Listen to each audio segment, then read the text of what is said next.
నువ్వు నీ own decisions తీసుకుంటున్నావని అనుకుంటున్నావా? నీ సబ్ కాన్షియస్ మైండ్ మాత్రం వేరే స్టోరీ చెప్తోంది. రైట్ నౌ నీ బ్రెయిన్ కొన్ని హిడెన్ బ్రెయిన్ ట్రిక్స్ యూజ్ చేసి నువ్వు ఏం ఆలోచిస్తావో, ఏం ఫీల్ అవుతావో, ఎలా రియాక్ట్ అవుతావో ఇన్ఫ్లుయెన్స్ చేస్తోంది. And most people don't even notice it.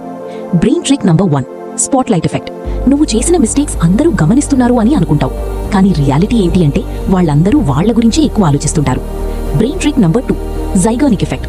ఎందుకు అన్ఫినిష్ టాస్క్స్ మళ్ళీ మళ్ళీ నీ మైండ్లో రీప్లే అవుతాయో తెలుసా? ఎందుకంటే నీ బ్రెయిన్కి క్లోజర్ కావాలి. Brain trick number 3, the 5 second rule.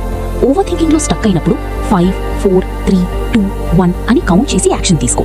ఎందుకంటే యాక్షన్ ఓవర్ థింకింగ్ని థింకింగ్ కంటే ఫాస్ట్గా డిఫీట్ చేస్తుంది. మోస్ట్ పీపుల్ ఈ ప్యాటర్న్స్కి అన్నోయింగ్లీ కంట్రోల్ అవుతారు, కానీ సక్సెస్ఫుల్ పీపుల్ వాటిని ఐడెంటిఫై చేసి వాళ్ళకి అడ్వాంటేజ్గా మార్చుకుంటారు. అది natural way to train your brain instead of letting it train you. ఇలాంటి easy to understand psychology secrets కోసం ఫాలో అవ్వండి. మరి పార్ట్ 2 కావాలి అంటే కామెంట్లో మైండ్ అని టైప్ చేయండి.